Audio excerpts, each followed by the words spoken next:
speakers up.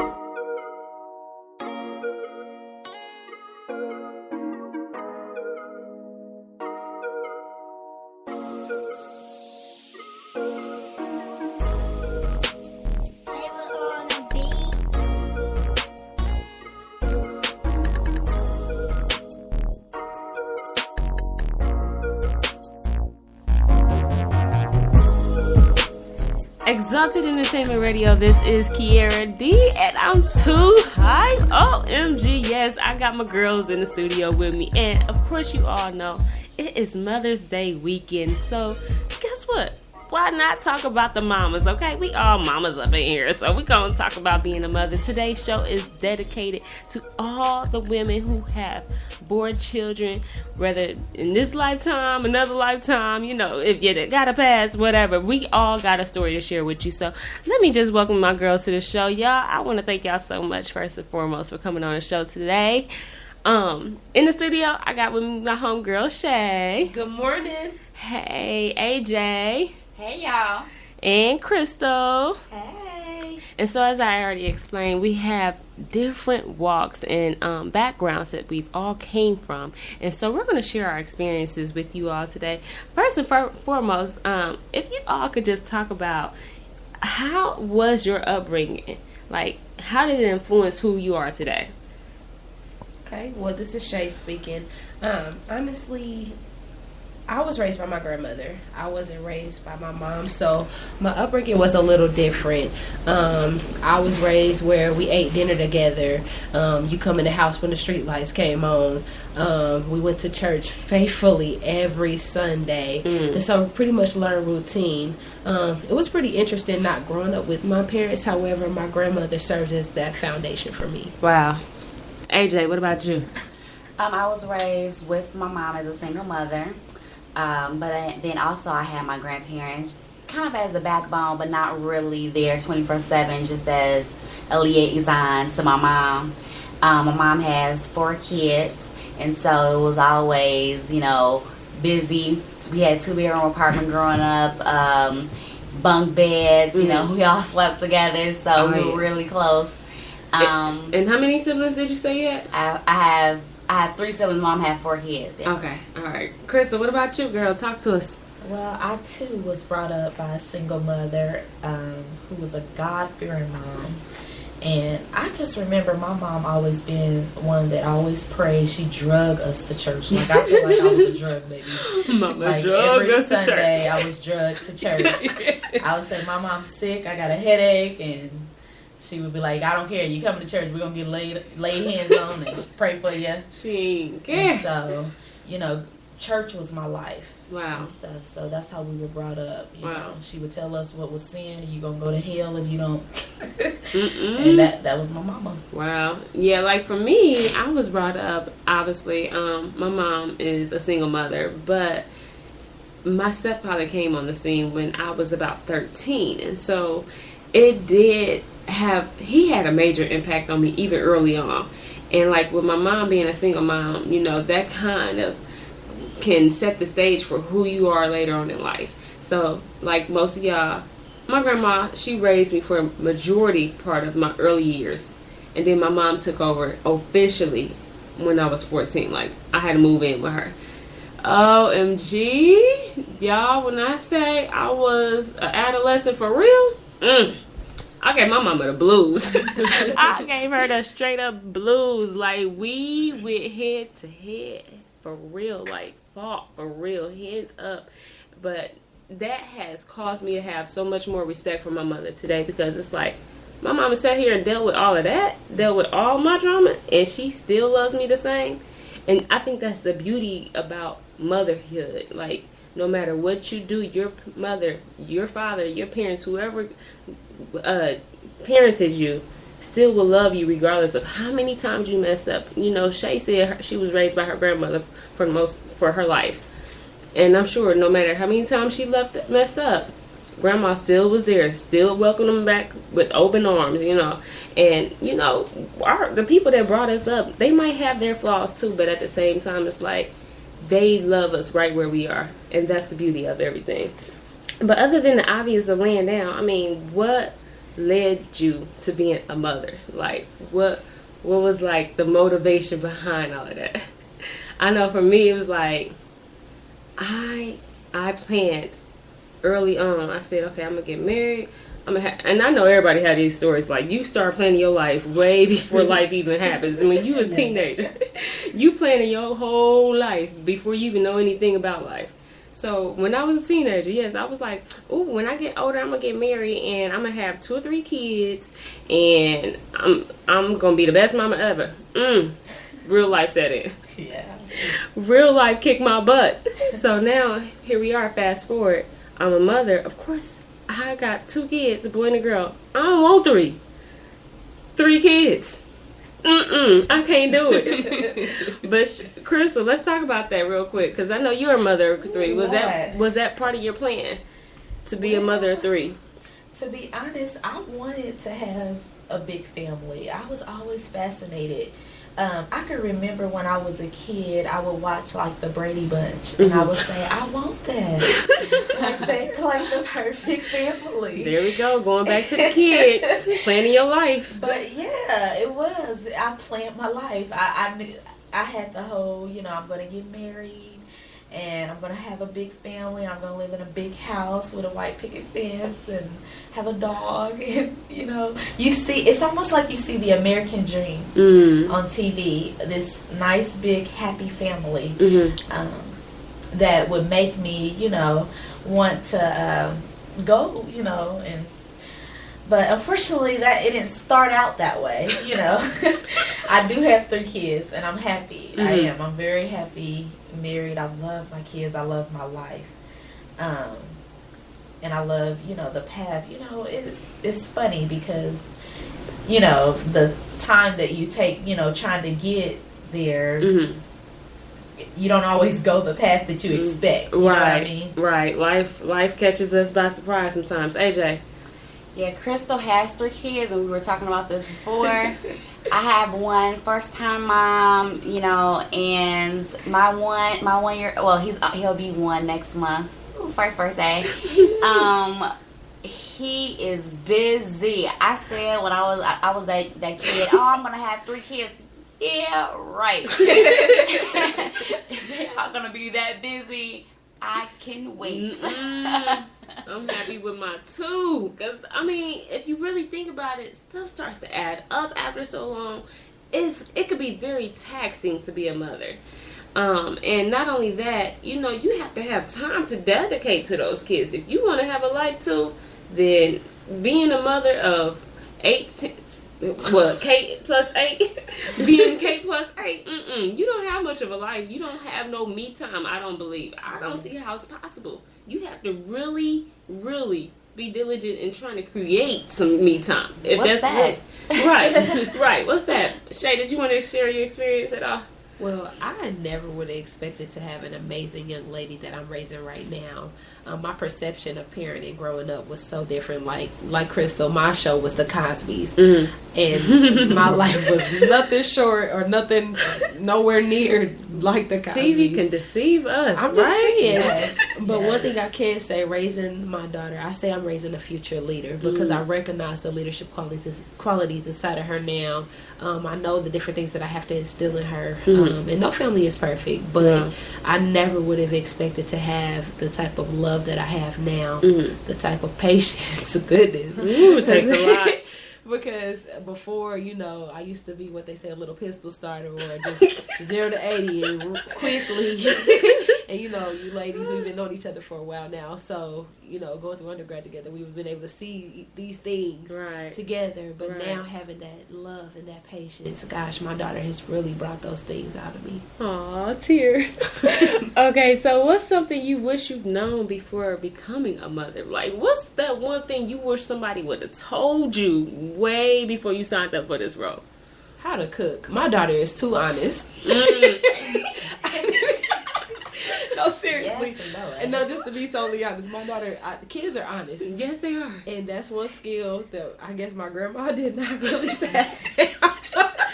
Bless her heart. Oh. Y'all try to judge me on the gonna radio pray for that waves. baby. Please do. No, but pretty interesting. Kids are resilient because my daughter teaches me a lot. I don't know if she get it from Sesame Street, but she'll get in the kitchen herself and do her thing. Wow. But that's one. I know that's super funny, but yeah.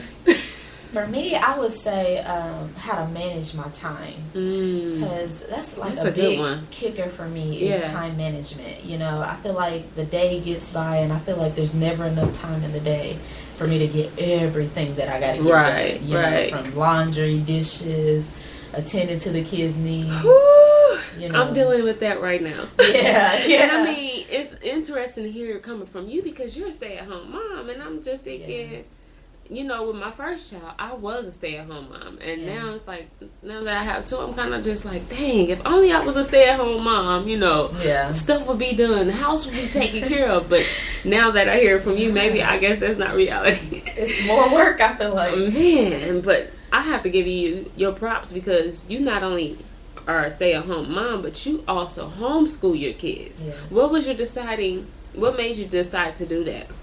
Well, I'm looking at how, you know, our society is raising kids up today in the school system, that there's a lot of things that they're teaching students that I really don't agree with because of my faith. And so, you know, I want to be able to bring my children up. The way I look at it is they spend 8 hours a day, 40 hours a week in a school system where this system teaches them the same thing every day for 40 hours a week. And if I work, then I maybe get 2 to 3 hours with them a day, because you're thinking when they get home, I'm cooking dinner, I'm preparing supper, you know, I say, hey, we talk a little bit at the dinner table and then send them off to bed and the day starts all over again.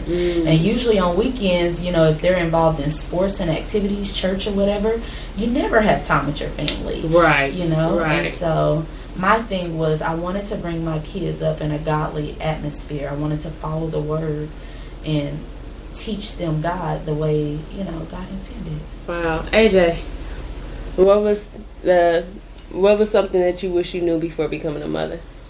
As cliche as this may sound, I did not know that I was going to love my son as much as I do. Like, I mean, I'm just crazy about that little boy. And, I mean, yeah, you know, you're going to love your kids, but when they say it's nothing like a mother's love, I mean, I can really understand that. Wow. I mean, he can do something wrong, wrap his arms around me. Man, little boy got me wrapped around his finger. So, I mean, that was... I mean, I'm just looking at you and you can see it written all over your face. So, like, that's just like real passion there. Like, oh my goodness. For me, I know I kind of just wish that someone would have told me, no matter if you're married or not, you're still going to feel like a single mom. I mean, because there are so many times where I feel like, oh my gosh, my husband's at work. Yes, he's bringing home the bread, but I got to do the cooking, the cleaning, the feeding, the bathing. And it's like, dang, when do I get a time out? And so that's the one thing I kind of wish I would have known. Not only that, I wish mommyhood came with the automatic nanny. Yes.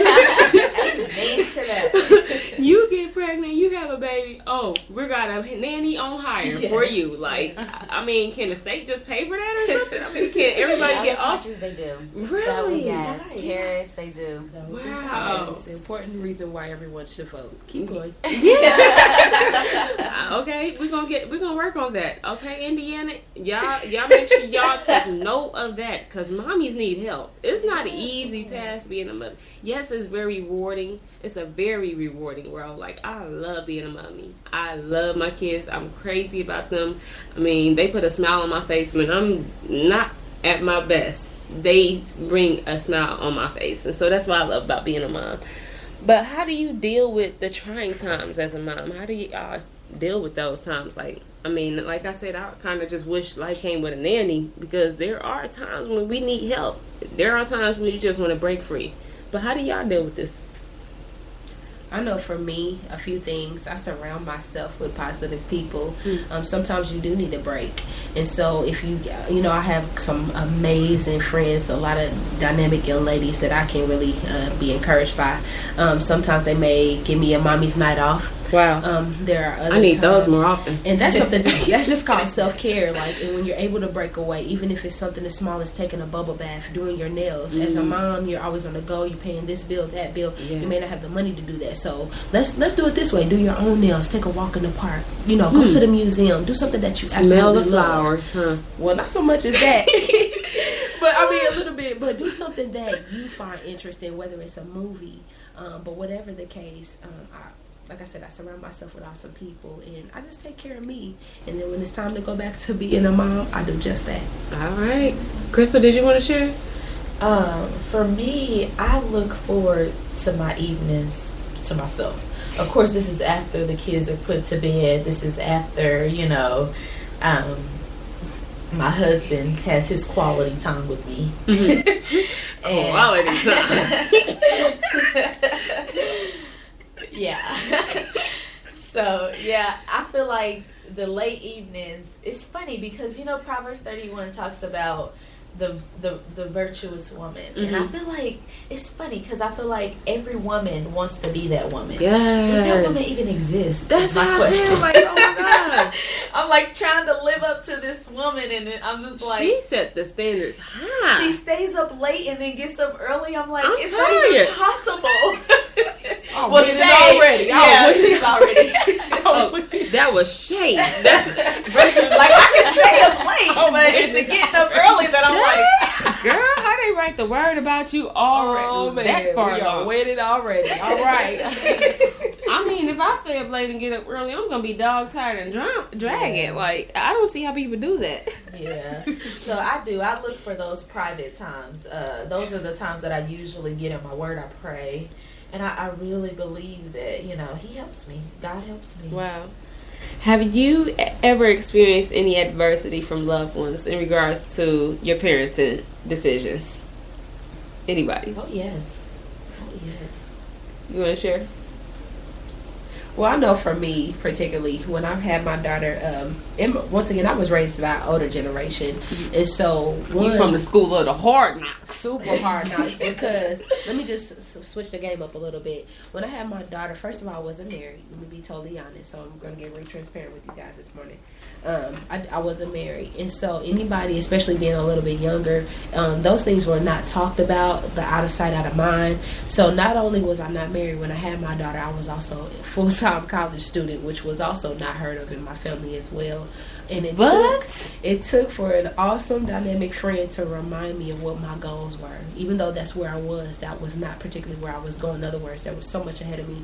So the adversity that I faced, the challenge that I faced at that time was, would I settle for the family norm of keeping my daughter a secret? Would I settle for just dropping out of school? And I'm so thankful for that friend who's sitting with me today. She didn't allow me to drop out of school. She encouraged me to get back in the game. And so I took my daughter, packed her up, and me and this little girl went right on down to Indiana State University. And actually the year that I had Gabby is the year that I finished my degree. Wow. So, wow. Thank you. Okay. Did anybody else want to share? Okay. What's something you wish you could have changed about your upbringing? If you could change anything about the way you was brought up, the way you was raised, what's something that you wish you could change? I know for me, I kind of wish that there was more boundaries set in place. I was exposed to a number of things, and I don't fault my mom because I was sneaky. I was sneaky. Let's just keep it 100. But it was like my mom, when she found out something, I'll never forget, she busted in on a party on me and told me to get up out of there. Like, dang, I was embarrassed. Yes, indeed. But the thing, like, for me, I kind of wish that I was protected from certain things at a younger age for a lot longer length of time. So, like, for me, what I do with my kids is I don't allow them to watch certain things. I don't allow them to listen to certain things because I know once I got my hands on it as a little one, that was it. Then I'm going around repeating everything that I'm hearing. Now, my mom, she was, not to say that she was not on it, because I used to buy Bone Thugs and Harmony. That was my stuff back in the day. I used to buy the tapes. That let you know how long ago it was, because it was still cassette tapes. And once my mama found out I bought it, she would take them tapes away from me. I didn't have access, even though it came from my money. I used to be mad, like, Mom, I paid for that with my allowance. Like, you gonna take it from me? Like, I had an attitude, but I'm grateful for that. But like I said, I kind of just wish that I was protected. So, allowing me to go to certain family members that didn't have a sense of that. Like, my mom, even though she had those boundaries in place, certain family members might not have had those same boundaries set in place. And so I was exposed to things that I should not have been exposed to at a young age. Crystal? I wish I had a father in my life. Like I said earlier, that I was raised up in a single parent home, and even though my mom was a good mom and she played mommy and daddy role for a long time, she did end up remarrying when I was 16, right before, 2 years before I left and went to college. But even then, having the stepdad, he really wasn't a father figure, a good godfather figure.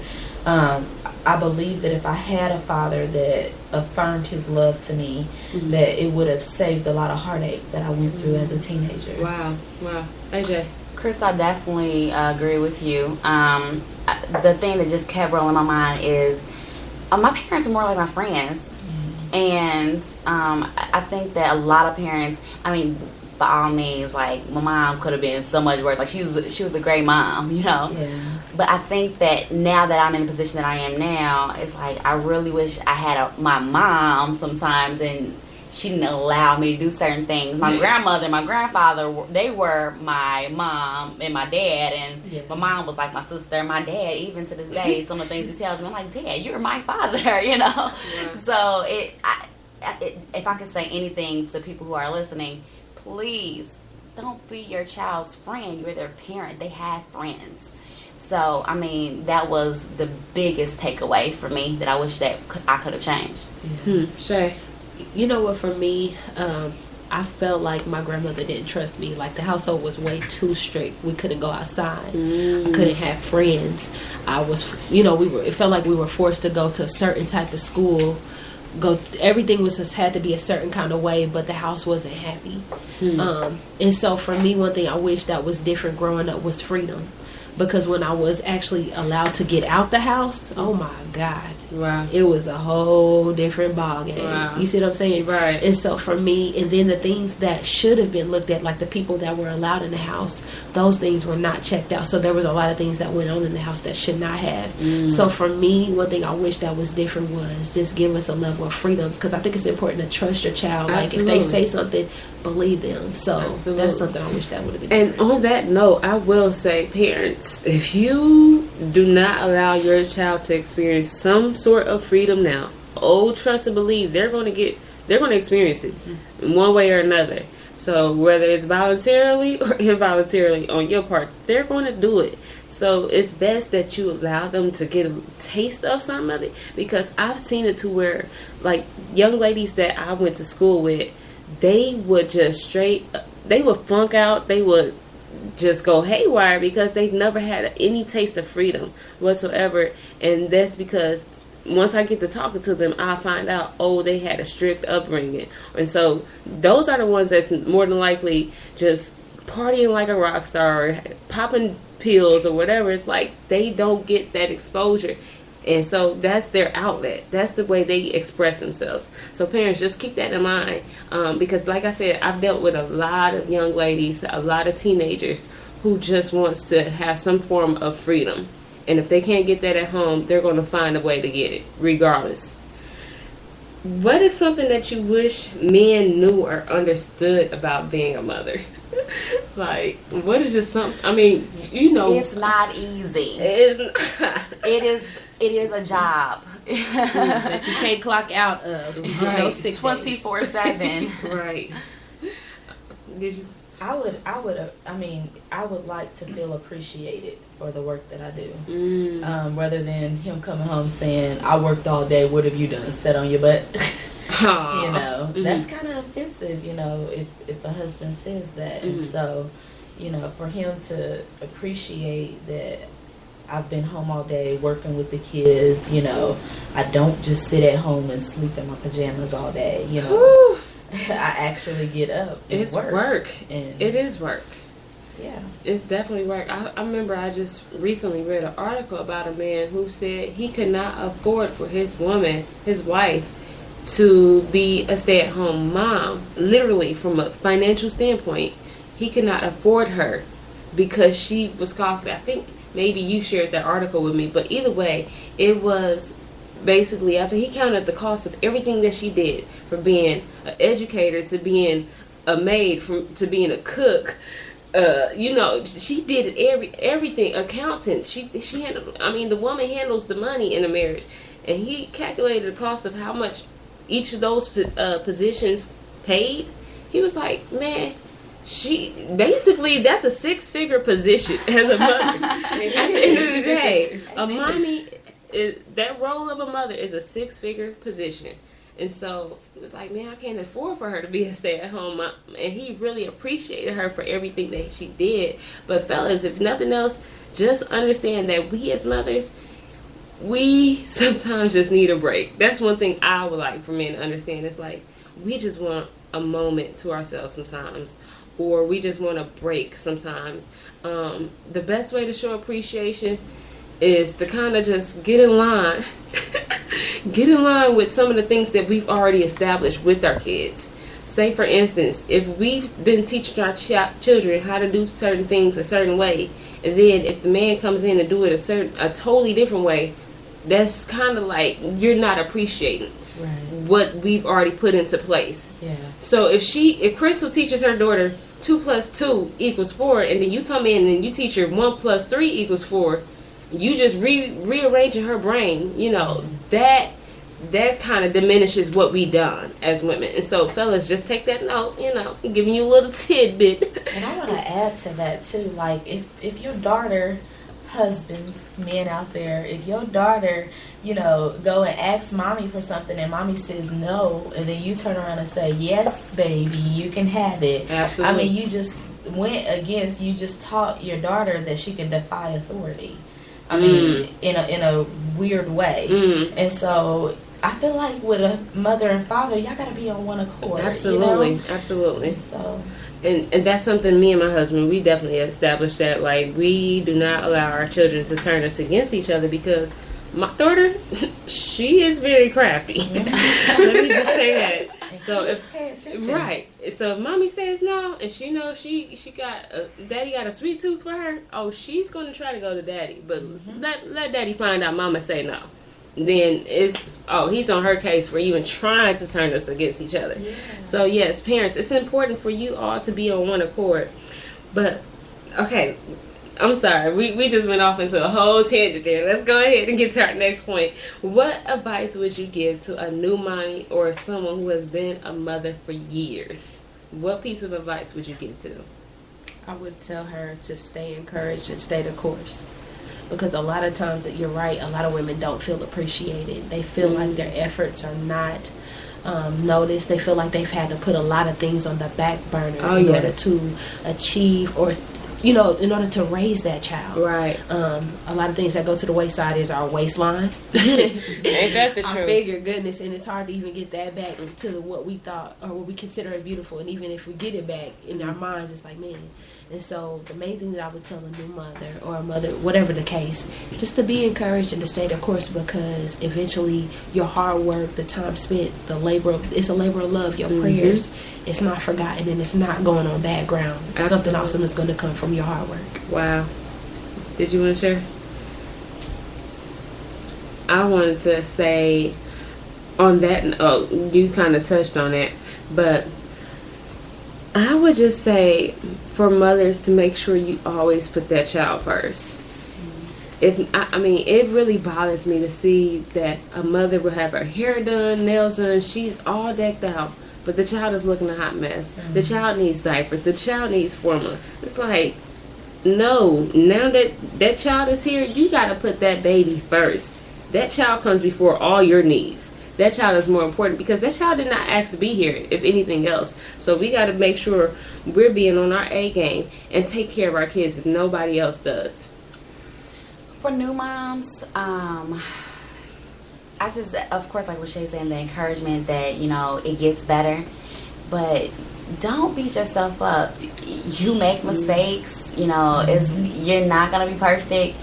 It's hard. You may feel like you're going through that postpartum depression. You may feel like, you know, it just seems like the baby won't stop crying. I just remember just going through that. I mean, everyone goes through did I forget to change the diaper? Like, it happens. And then to that mom who's been a mom for a while, and you're looking at that new mom, you was there too. And me too. That has happened to you as well. So, I mean, just to remember, you know, the things that you went through, you know, and just not to, if it's to that child or even to, if it's your daughter being a new mom or it's just someone else, you know, you were there once. So just kind of give that encouragement and be there for them. And, just. And I'm feeling this too. Somebody has dealt with a situation where they had a baby on. It didn't work out with the dad. Put it like that. And so they're taking out their frustration on their child. Forgive the person that left. Let me say this real quick. Forgive the person that left, and don't take out on that child what your parents didn't do or what the person that was supposed to be there. Don't take that out on that child. That baby is not a mistake. They're a gift. So if this is a word of encouragement for whoever, that child is not a mistake. They're a gift. And I promise you, if you just stay the course, get around some people that love you. I don't know if it's a church family or whoever, somebody that can mentor you, but don't give up. Do not give up. But that baby is not a mistake. Stay the course, because I promise you, good things are ahead for you. I just wanted to add to that, too. I get to work with teenagers. So one thing I see a lot is parents getting so discouraged that their teenagers, or they feel like their teenagers are drifting away or running away, or they're isolated, don't want to talk to them, locked up in their room, like, you know, and it's like a tension between the parent and the child. And then even for those parents that have been a parent for a long time and you feel like your child has just gone far away and you haven't heard from them in years, you know, don't give up hope. And keep praying for them and keep loving on them. I mean, love is a powerful thing. Unconditional love is a powerful thing. And so the love is all you can do for a child, even when they're in their worst moment, even that teenager that is rebellious. You know, if you love them in spite of, and show them how much you love them and care, and just give them an open ear, you know, I really believe, you know, that will sooner or later mend the brokenness in that. That's good. And on that note, I just want to add to that, if you have a child that's a wayward child, let's put it like that, you know, the child might be giving you all kinds of problems, or they're not the child that you want them to be. You know, as Crystal just said, you still have a responsibility to love that child, because at the end of the day, that is what's going to win that child over. I was just talking to a parent here like yesterday, and she was telling me about her son who was a delinquent for years, got kicked out of school left and right, and then finally it just clicked one day. Like, finally he got it together. He never brought home the grades. He never was that perfect little child that she probably desired, but then all of a sudden he got it together. Maybe, yes, it was late. It was like in his late teens, but finally he got a job and he settled down. He's staying out of trouble. He's been on his job for quite some time now. And now at this point, she's happy with his decision. She's happy with who he's become. But guess what? I guarantee you it took something on her part to even win him over. So I just wanted to encourage you, mothers, make sure you all just continue to love on your child. And I guarantee you, eventually you're going to have that child that you've been praying for, the child that you desire to see them. So with that being said, y'all make sure y'all tune in again next weekend, same time, same place. It's Exalted Entertainment Radio. And again, this is another edition of The Love Factor. I'm signing out with my girls, Crystal, Shay, AJ. Deuces.